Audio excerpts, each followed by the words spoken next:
Hello viewers, welcome to CS practical with Asim. তো আজকে আমরা দেখব সিলেকশন শর্ট ইন জাভা।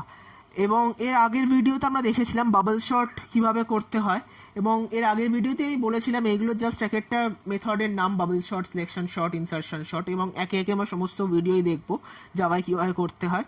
এবং এর আগের ভিডিও লিঙ্ক আমি উপরে আই বাটনে ক্লিক করলে তোমরা পেয়ে যাবে, বা ডেসক্রিপশনেও দিয়ে দেবো, তোমরা সেখান থেকে দেখে নিতে পারো। এর প্লেলিস্ট দিয়ে দেবো যাবার, তোমরা সেখান থেকে আগের ভিডিও পেয়ে যেতে পারো।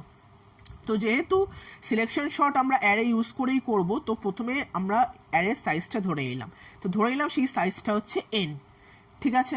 এবং একটা অ্যারে নিলাম, সেটার নাম হচ্ছে a, এবং এর সাইজ হচ্ছে তাহলে n, ঠিক আছে। আমাদের বোঝার সুবিধার জন্য ধরে নিলাম n = 5।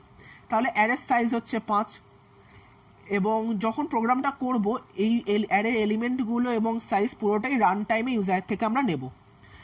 অ্যারের এলিমেন্টগুলো এরপর আমরা একে একে নিয়ে নিচ্ছি।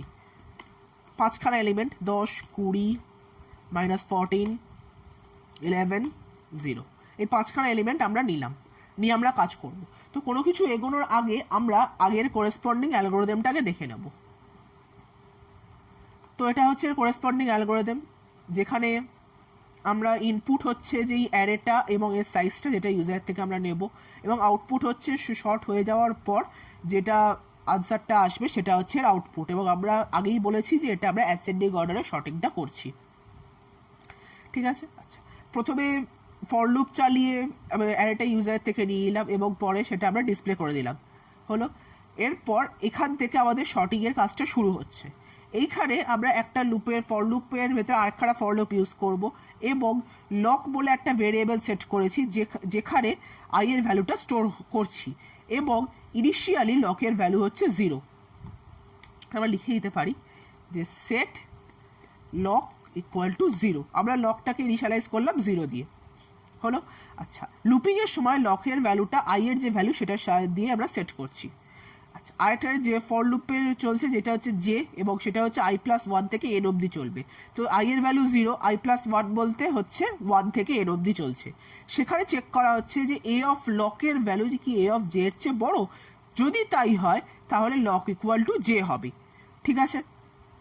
তো এরপর আমরা এটা দেখে নিই কীভাবে কাজ করছে। এলাম, তো চেকিং হচ্ছে। প্রথমে initially i = 0, and that's why LOC = 0, এবং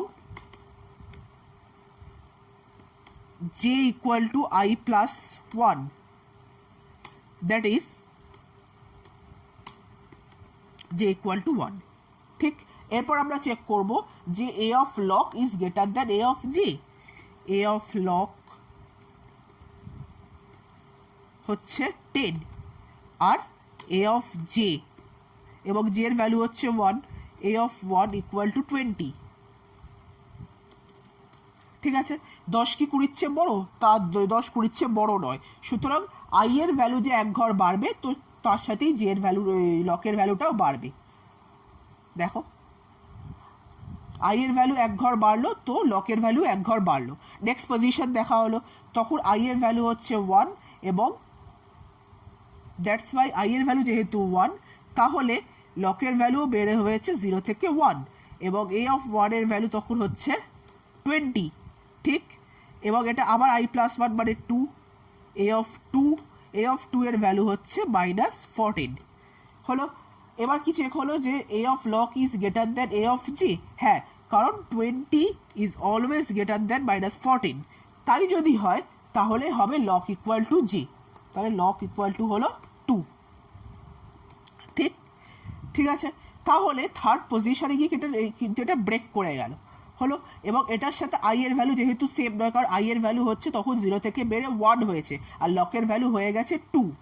দেখো, লকের ভ্যালু হয়েছে 2, তাই এখানে আরেকটা চেক ইফ দিয়েছি যে lock is not equal to i। যদি লকের ভ্যালু i এর সাথে সমান না হয় তাহলে ভ্যালু সোয়াপ হতে থাকবে।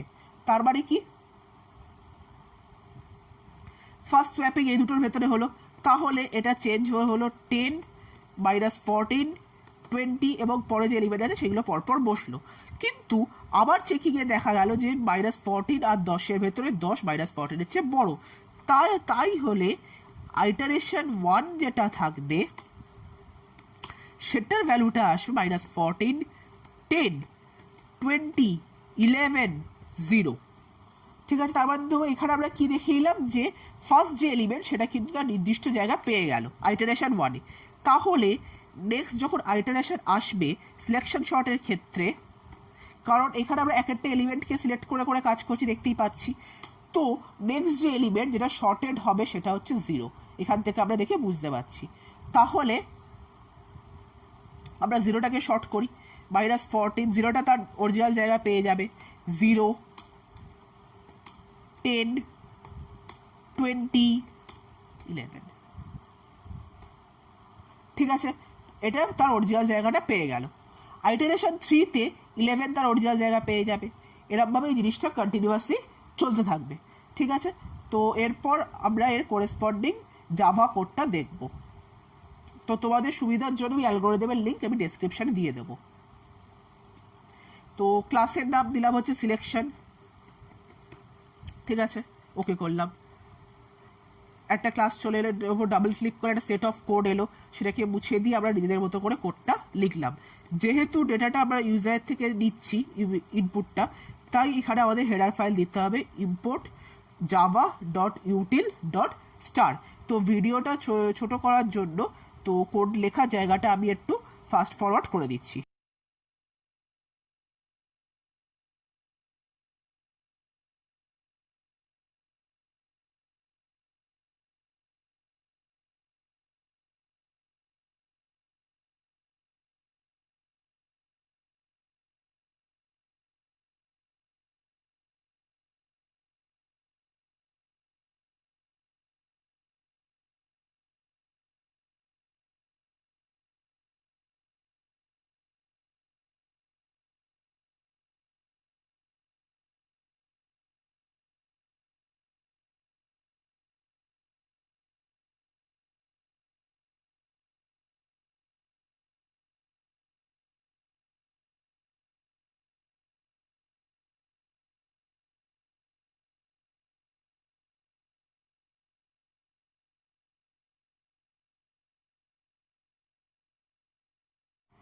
তো আমাদের সোর্স কোডটা লেখা হয়ে গেছে।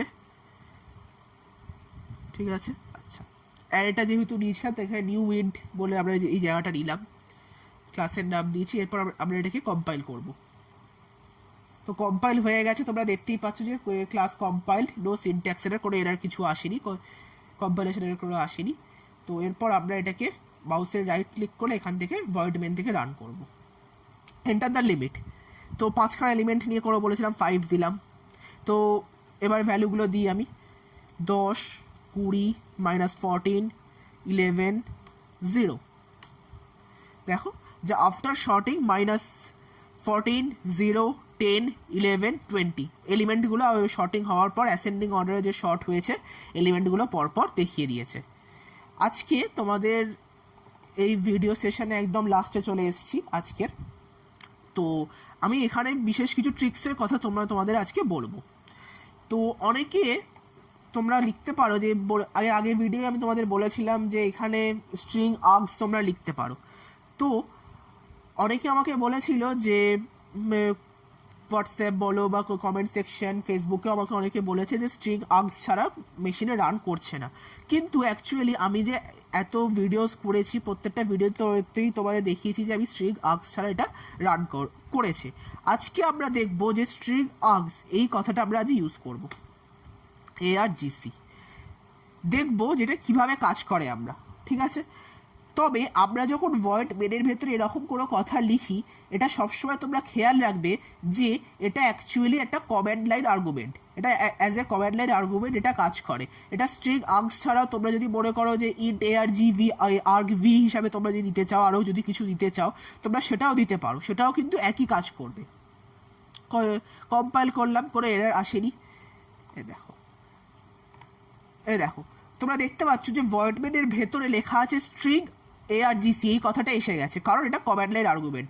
যখন আমরা ভয়েড মেন থেকে রান করবো সেটা তোমরা দেখতে পাবে। দেখো ক্লিক করলাম, দেখো বলেছিলাম যে এটা কমান্ড লাইন আর্গুমেন্ট, সুতরাং কমান্ড লাইনে কমান্ড সেকশনে কিন্তু কথাটা এসে গেছে যে ব্লু যে মেথড কল, কারণ আমরা স্ট্রিং আর্গস এটা ইউজ করেছি। অ্যাকচুয়ালি আমরা এর ভেতর দিয়ে কোনো কমান্ড পাস করবো না, তাই আমরা কোনো কিছু না করে জাস্ট আমরা এখানে ওকেতে ক্লিক করলাম।